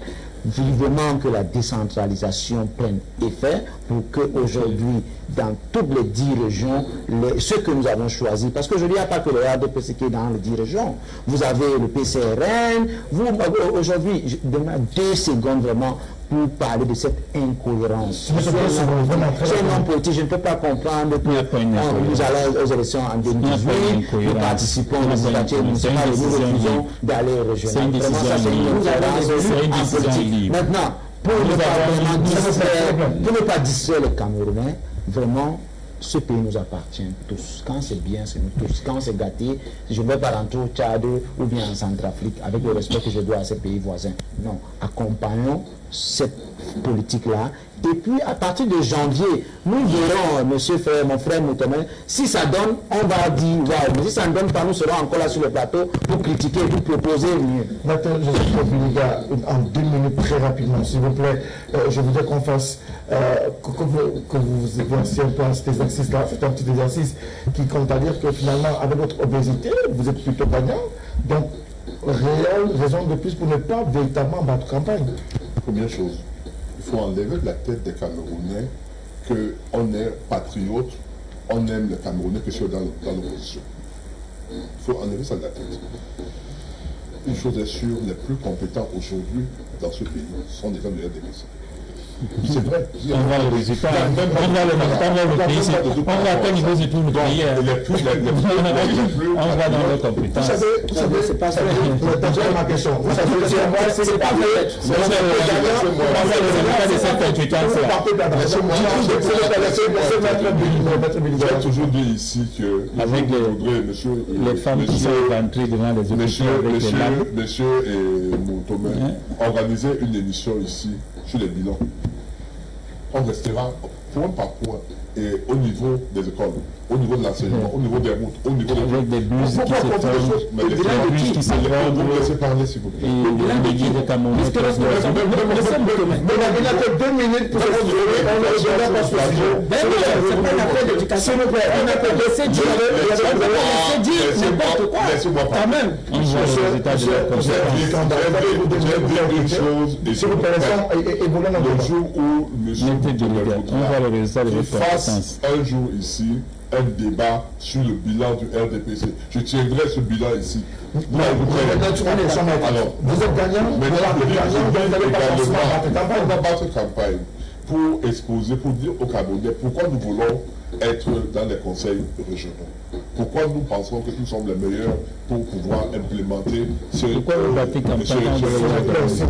Alors je dis également que faut qu'on enlève la tête des Camerounais qu'on peut gérer un pays sans qu'il y ait une majorité. Arrêtez ça. Si vous n'êtes pas des politiciens, allez apprendre dans la politique. Pour être président des États-Unis, de la France par exemple, vous avez besoin d'avoir un parti sur lequel vous vous appuyez pour pouvoir implémenter votre... Oui, mais quand une majorité obèse, la majorité obèse ne sait qu'à une seule chose. Lorsqu'il y a ce qu'on appelle... lorsqu'il y a des votes de secret, mon Dieu, je me te remercie, fais continuer. C'est vous qui avez la parole. Je ne peux pas continuer avec des enfants qui... C'est vous qui avez la parole. Alors, allez-y. Donc je suis en train de dire ceci. Pour que vous puissiez passer une loi, vous devez avoir la majorité impérativement. Bien sûr. Donc, qu'elle soit obèse ou pas, vous ne pouvez pas, vous, du SDF, diriger le Cameroun si vous n'avez pas une majorité. Vous allez faire ce qu'on appelle des alliances et autres, et qui peut regarder le problème qui se pose aujourd'hui en RD Congo. Donc, le pays est en bord de l'explosion politique. Parce que le président qui a élu n'a pas de majorité. Il est aujourd'hui en train de vouloir créer une majorité en faisant des consultations parce que ceux qui sont par les partis, non pas les opposants, les partis avec lesquels ils ont signé des alliances, ce parti aujourd'hui est en train de mettre en difficulté. Donc, cessez de dire aux gens que le RDPC a la majorité, comme si demain le RCF va gouverner le Cameroun sans majorité, comme si le PCRL va gouverner le Cameroun sans majorité. C'est pas possible. Quel est le regard que vous portez sur ces régionales aujourd'hui? Vous n'y participez pas, certes. Est-ce que vous tiendrez le discours en appelant, par exemple, vos conseillers municipaux, grands électeurs, à voter pour une formation ou pour une autre formation politique? Oui, avant de répondre à votre question, je souhaite interpeller M. Maître Biléga en lui disant que lorsqu'on fait des débats d'idées, lorsqu'on échange, ce n'est pas véritablement convenable d'essayer de vouloir infantiliser les autres. Donc nous sommes sur des débats d'idées. Mais utilisez pas les propos tout à vouloir croire que vous voulez peut-être vous échapper en utilisant, peut-être en infantilisant vos interlocuteurs. Donc ce sont des débats d'idées, n'est-ce pas? Si vous avez des arguments qui sont plus valables que les miens, présentez-les. Et les téléspectateurs vont juger. Les téléspectateurs vont juger.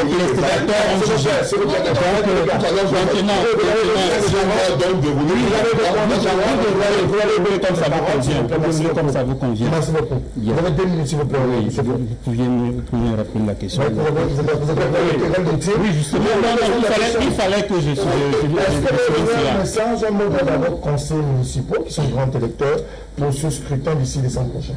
Nos conseillers municipaux sont libres, n'est-ce pas? Ils sont libres en conscience de prendre la décision qui leur convient. Nous avons mis notre participation à la balance, n'est-ce pas? Nous avons dit au régime RDPC que si des mesures étaient prises afin que la paix revienne le plus rapidement possible dans les régions du nord-ouest et du sud-ouest et que un code électoral consensuel, n'est-ce pas, était promulgué, nous devions participer. Maintenant que Cela n'a pas été fait. Nous laissons nos conseillers municipaux devant leur conscience le jour venu pour prendre la décision qui leur conviendra.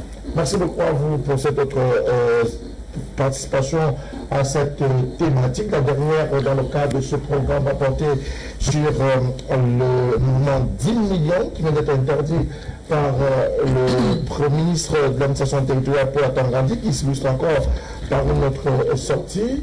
Si c'est Bamanga, on vous connaît des acquaintances avec 10 millions de nordistes. Comment est-ce que vous avez perçu cette interdiction prise par le ministre de l'administration territoriale? Écoutez, mon cher frère Moutonin, je suis 10 millions de nordistes. D'accord. Si vous voulez. Parce qu'aujourd'hui, ceux qui nous gouvernent malheureusement dans ce pays, ils ont taillé les choses sur mesure, telles qu'aujourd'hui c'est divisé pour mieux régner. Aujourd'hui, le Cameroun est devenu un gâteau au centre où chacun veut se tailler la part. C'est comme ça que le RDPC, malheureusement, a défini les choses. Vous savez, cette affaire aujourd'hui, c'est le RDPC qui est en train de diviser les enfants du septentrion. Il y a un monsieur au nom de Yaouba Abdoulaye à Marwa, qui est du RDPC, qui a failli malheureusement à ses missions lors des dernières élections. Pourquoi? Parce qu'aujourd'hui, un parti politique d'un enfant du septentrion de ce côté-là a heureusement pris les choses en main, avec des députés dynamiques comme le député Salmana. Je suis en train de vous... C'est important de vous montrer le cœur du problème, monsieur Féminin. Non, je prends à moi, je cite son nom. Non, permettez-moi. Ok. Permettez-moi. Bon, vous ne voulez pas qu'on établisse la vérité, parce que quand on est sur la chaîne, vous permettez que je puisse quand même c'est pour établir une vérité au Camerounais. Je suis d'accord pour vous restituer la vérité au Camerounais, mais le nom que vous citez, nous n'avons aucun élément qui nous permet de prouver ce que vous dites. C'est pour ça que je tiens à recadrer. Restez sur le fait. Le fait, c'est que le ministre a interdit le mouvement 10 millions de nordistes. Il a évoqué des raisons. Et c'est là où on en est. C'est ça ma préoccupation. Ok. Aujourd'hui, il y a un gros problème dans le septentrion. Vous avez des élites, certaines, nos propres élites, qui veulent appartenir à toutes les générations, qui ne comprennent pas qu'aujourd'hui, il y a des jeunes personnes comme Sissé Bamanga, il y a des jeunes personnes comme Guibaï, il y a des jeunes personnes comme Youssoufa Hassana, et j'en passe plein de jeunes qui peuvent offrir, apporter autre chose au Cameroun. Nous, quand je dis nous la jeunesse, les jeunes leaders d'opinion dans le septentrion, nous avons attiré l'attention du chef de l'État plusieurs fois, monsieur Frédéric, sur que les élites continuent à mentir au chef de l'État dans le septentrion et en général dans le pays. C'est quoi aujourd'hui le problème? Aujourd'hui, il y a certaines de nos élites identifiées, malheureusement vous ne voulez pas les noms, ils sont allés se plaindre auprès du MINAC, comme quoi il y a des associations, il y a des mouvements comme le 10 millions de nordistes, il y a des mouvements comme la CGN, parce qu'il y a un collectif de chefs de délégation permanente régionale du Grand Nord, vous avez vu ça sur les réseaux sociaux, qui a été signé par plusieurs grandes élites, comme quoi il y a quelque chose, certains mouvements qui sont là pour agiter, qui pourraient déstabiliser le Cameroun. Aujourd'hui, je vais dire, vous chuter, monsieur Frédéric, vraiment... Invitez-nous pour une émission pour ça, monsieur Frédéric, parce qu'à 2 minutes, on ne peut rien dire. Aujourd'hui, je vais dire aux Camerounais que l'enclos est ouvert, les moutons sont dehors. Les moutons, c'est qui? C'est nous, la jeunesse du septentrion. On ne pourra plus nous mentir.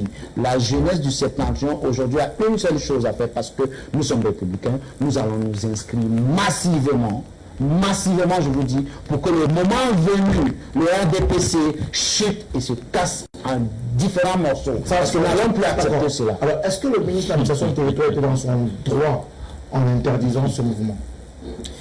Je voudrais d'abord féliciter au nom du mouvement 11 millions de citoyens auquel j'appartiens cette initiative de M. Guibaï, qui est le directeur des programmes de publication du Sahel, voilà, qui a su fédérer autour de lui les énergies jeunes.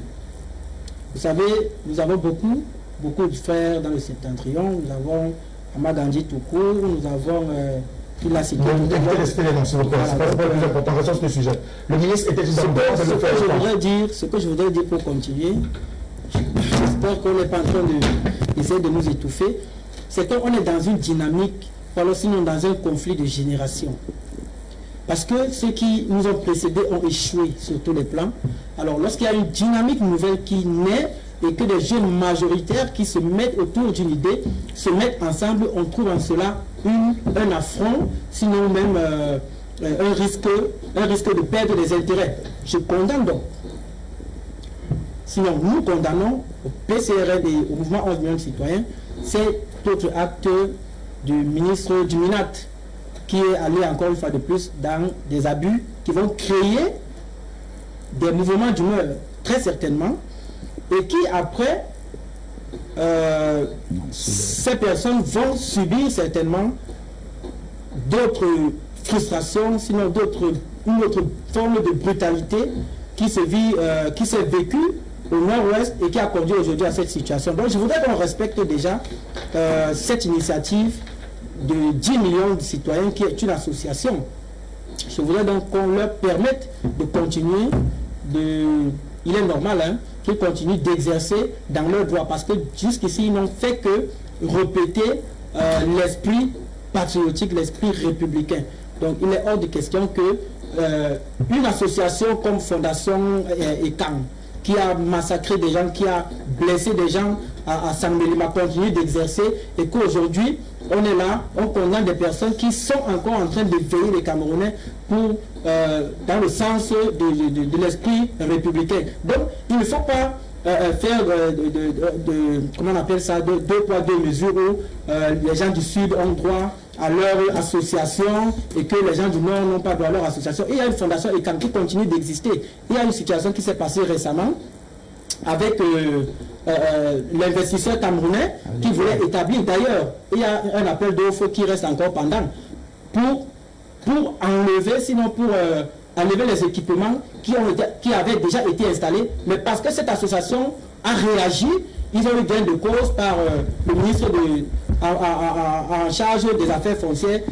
Aujourd'hui, on condamne ceux qui ne sont même pas violents, mais qui ont une idée à apporter aux Camerounais, mais on laisse libre cours des personnes qui nous sont proches. Dans le communiqué de presse qui a été rendu public par les services du ministère de l'administration territoriale, il est mentionné dans ce communiqué, le ministère de l'administration territoriale porte à la connaissance de l'opinion publique nationale et internationale que depuis un certain temps, un mouvement de donner 10 millions de nordistes s'illustre par des publications portant c'est gravement atteinte à l'unité nationale et à la coexistence pacifique entre les différentes communautés nationales. Ce mouvement qui n'a aucune existence légale a pour promoteur Guibaï Gatama.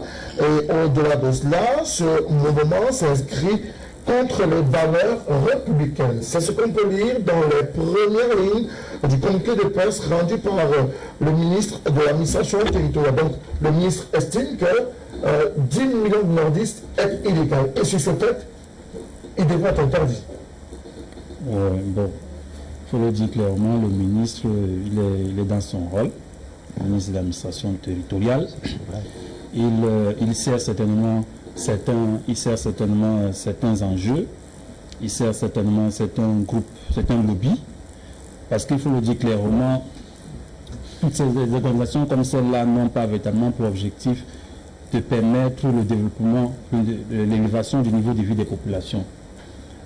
Ces associations n'ont pas pour objectif véritablement de développer ces régions-là, mais tout simplement d'instrumentaliser les populations de ces régions-là pour des marchandages politiques.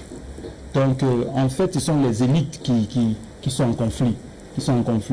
Donc, une organisation comme, je pense, c'est 10 millions de nordistes, les objectifs menés par leurs promoteurs sont toujours autres que l'amélioration des conditions de vie réelles des populations. C'est du marchandage politique.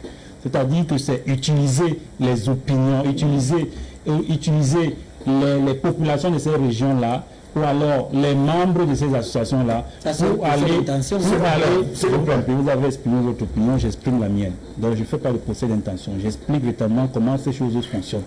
Donc en fait, sont les véritables objectifs qui sont visés par ces organisateurs-là. Et le ministre de l'administration territoriale doit certainement avoir été approché par d'autres élites, n'est-ce pas, qui constatent que leur business est en danger, qui constatent que leur magouille, qui constatent que leurs calculs, n'est-ce pas, sont en danger dans cette zone-là, par cette organisation-là.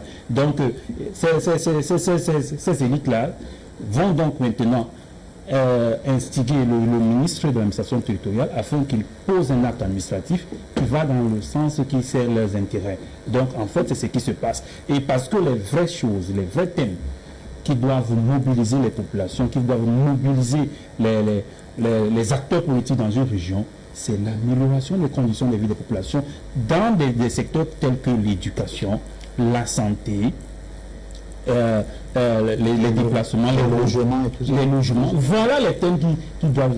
Mais quand les gens montent des projets associatifs dans le but, tout simplement demain, de pouvoir négocier avec le régime, de pouvoir négocier avec le gouvernement dans des moments où la situation devient difficile pour tirer des prébendes, pour tirer des bénéfices. Donc c'est ça qui est condamnable, qui est regrettable.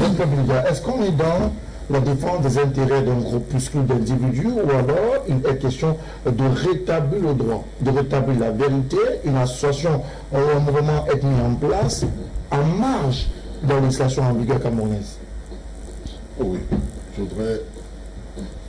je pense que d'abord l'argument selon lequel il n'y a pas, c'est une association illégale est largement suffisant pour pouvoir interdire cette association. Et même si c'était une association légale, le comportement de 10 millions de citoyens de nordistes est un comportement qui fragilise notre État, qui est dangereux. Parce que moi j'ai vu ces derniers temps, les publications que j'ai vues, c'est les NAM, il y a moins de 10% de nordistes. Et telle chose, il y a moins au niveau de tels trucs. Si chaque tribu ou chaque groupe commence à dire, nous les littoraux, on va dire, on a combien? Ceux qui sont de l'Ouest vont dire, on va créer des groupuscules dont l'objectif sera pas de pouvoir permettre au Cameroun d'évoluer, mais de pouvoir défendre les intérêts des populations sur les Congos, etc. Et je pense que c'est dangereux pour notre unité. Moi je dis, il y a deux associations dans le Nord, sauf si je me trompe. Moi j'ai assisté à une réunion dernièrement, une rencontre de collectif des Grands Nord. CGN. Comité du Grand Nord. Comité du Grand Nord, on était nombreux là-bas. On était là-bas, nous les dons du Sud, on s'est sentis entre nous là-bas. C'est la culture qu'on promeut là-bas. Lorsque nos frères de l'Ouest font leur c'est la culture. Moi j'y vais. Hier j'étais à une rencontre chez nos frères de l'Ouest. Je me sens à l'aise. Mais s'ils commencent à faire des exclusions en disant non, c'est seulement pour les gars du Grand Nord, c'est eux qui n'ont pas de place à l'ENAM, qui n'ont pas de place à l'école supérieure. Demain, les gars du bassin vont dire, la grande saga maritime, on va commencer à écouter. Ça ne va pas dans un pays qui a une constitution. Ça ne peut pas aller. Donc, et je dis, quand j'entends les gens de PCN soutenir une chose pareille, je me suis malade. Pourquoi on n'a pas interdit 10 millions? Il ne s'agit pas d'une organisation il s'agit d'une organisation communautaire. S'il vous plaît, laissez-moi parler. Il faut qu'on se le dise. Laissez-moi parler. Pourquoi on n'a pas interdit 10 millions de citoyens? 11 millions de citoyens. Même 10 ou 11 ou 20 ou 50. On n'a pas interdit votre association. Si vous pensez qu'on interdit parce qu'on a interdit. On a fait face à ça. Donc je pense qu'il faut être sérieux sur ce point-là.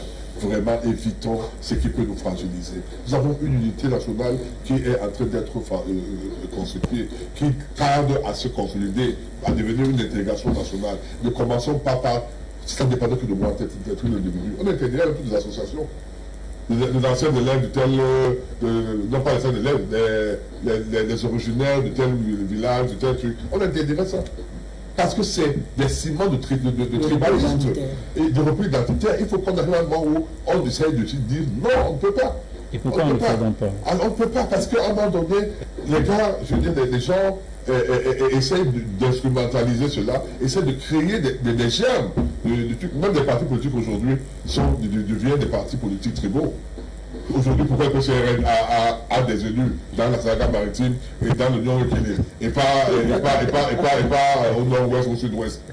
Pourquoi les SDF qui hier étaient rayonnants dans le nord du sud-ouest et dans tout l'ouest aujourd'hui a perdu l'ouest? Pourquoi le MRC? Pour dire qu'en réalité, évitons des choses qui nous fragilisent, et donc une association comme 10 millions de nordistes est une association qui fragilise l'unité nationale à travers les actes qui sont posés. Alors, quelqu'un a posé cette question. Il n'est pas question de fragiliser, il est davantage question de construire aujourd'hui. Le ministre a frappé du poing sur la table. Peut-on s'attendre à ce que 10 millions de nordistes revoient sa copie, reviennent vers les autorités pour espérer obtenir une autorisation véritable? C'est l'un des griefs qui est porté contre cette organisation-là. Monsieur Frédéric Moutomé, deux choses à rectifier sur ce plateau. Vous avez 2 minutes. Et ce sera 2 minutes pour chacun d'entre eux parce que le temps imparti à ce programme, nous arrivons à son thème. La première chose à rectifier, c'est que je voulais dire à mon frère du PCRN que le MINAT est dans son rôle avec les éléments qu'il a eus. Bon, c'est pas quoi il a dit tout à l'heure que le MINAT n'est pas... Non. Le MINAT est dans son rôle avec les éléments qu'il a reçus. La deuxième chose, je vais profiter de votre télévision pour dire à la jeunesse du Septentrion de faire très attention, de ne pas entrer dans des agitations, dans le ridicule et dans le populisme. Parce qu'aujourd'hui, ce que moi, Cissé Bamanga, assiste sur les réseaux sociaux, ce n'est pas normal. Nous avons une jeunesse qui passe le temps... cultivé aussi par le discours tenu par 10 millions de nordistes. Je viens par là. J'ai envie de dire que faisons très attention. Nous sommes dans un pays de droit et force reviendra toujours à la loi. Donc, qu'est-ce qu'il faut faire aujourd'hui? Avec les éléments que le MINAT a reçus, il a suspendu, il a mis stop. Au-delà de tout ce qui va être dit, 10 millions de nordistes, comme l'a dit Guibaï, est un mouvement, et ce n'est pas une association, un mouvement, c'est une culture.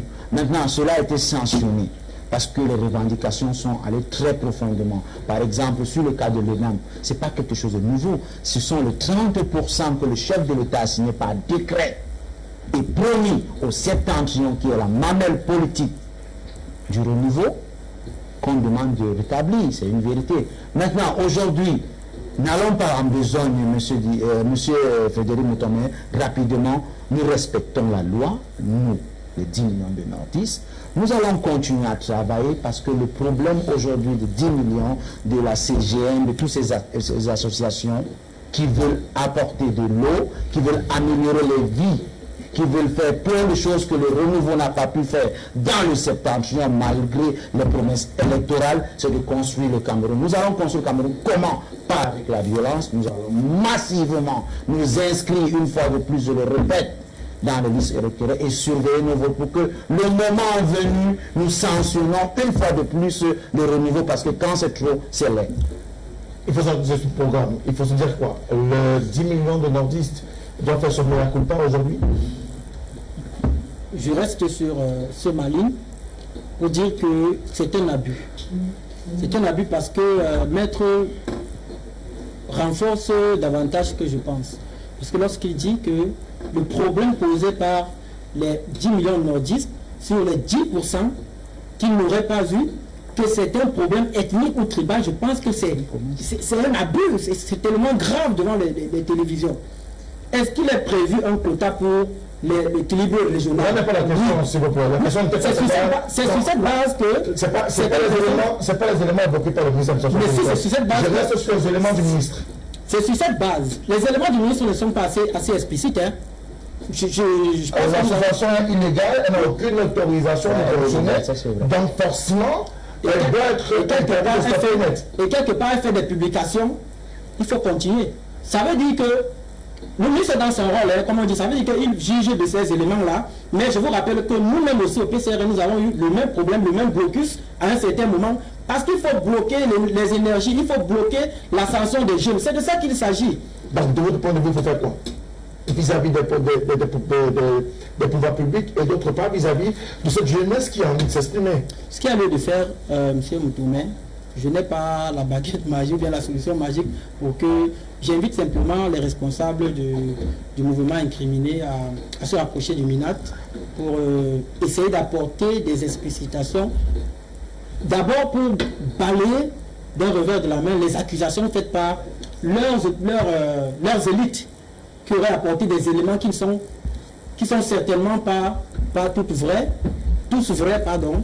donc ils se rapprochent du MINAT et qu'ils apportent de nouveaux éléments pour qu'on les réhabilite le plus rapidement possible. Alors, mais est-ce qu'avec ce retour, si jamais 10 millions de nordistes optaient pour cette option-là, est-ce que cela permettrait au MINAT de revoir sa copie et de se dire intention positive vis-à-vis de 10 millions de nordistes?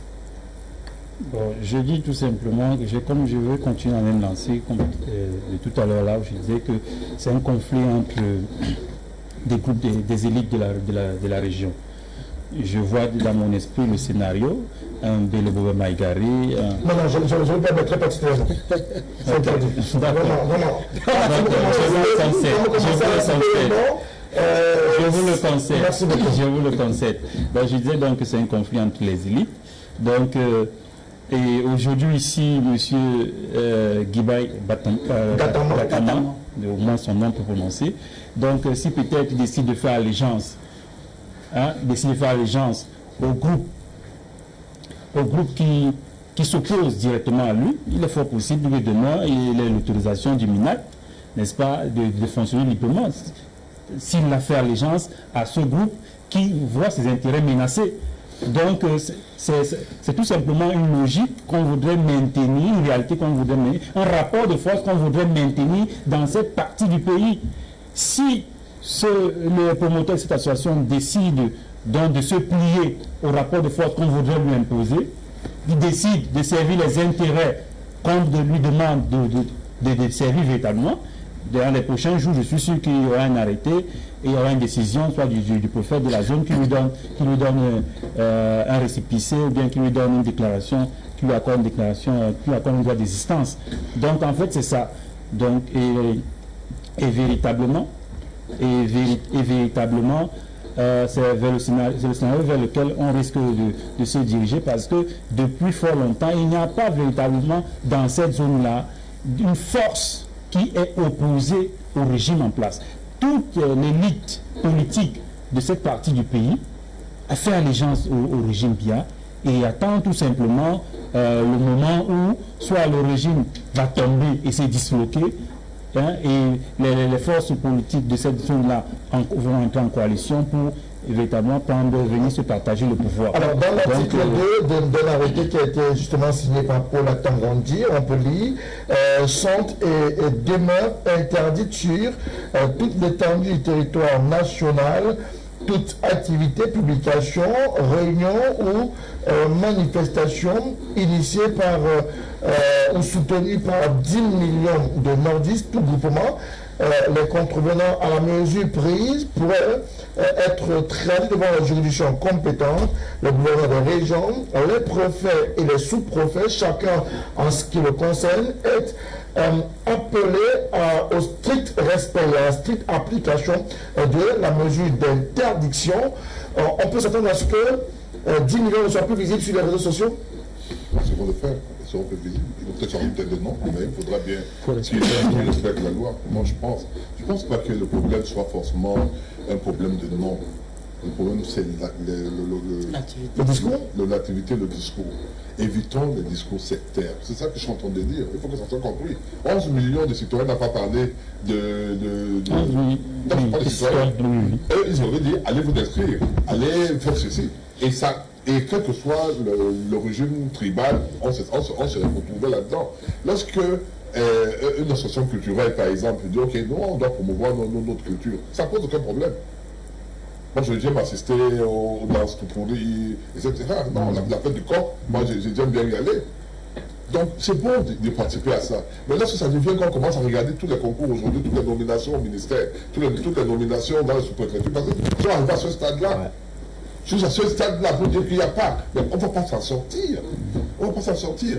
Donc, je dis, si on me dira que le Grand Nord, ce n'est pas une tribu, moi, je connais très bien, je connais tout le Grand Nord. J'ai été pratiquement dans tout. D'ailleurs, je suis avec un jeune homme, un confrère, je lui ai dit, mais j'étais à Kaïlé en 97, et il n'en revenait pas.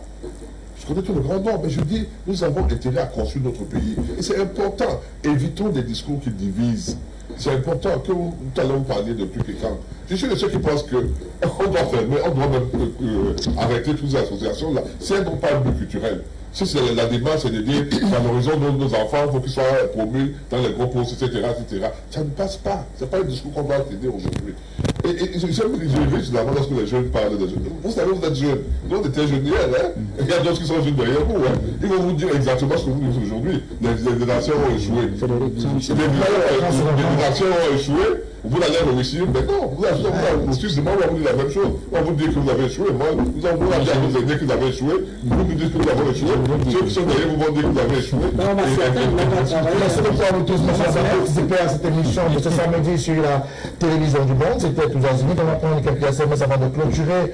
Monsieur Thialo qui nous écrit, il dit ce que une certaine chaîne de télévision fait est inacceptable et intolérable. Je vous le jure, monsieur le journaliste, ma maman a perdu connaissance en regardant ce jour-là, et si elle mourait, je l'ai toujours dit, et je le dirai toujours, que cette chaîne soutient les talibans et les terroristes. Nous sommes en train de nous mobiliser, mais nous devons attirer l'attention des pouvoirs publics sur les méfaits qui sont mis au devant de la scène par cette chaîne de télévision.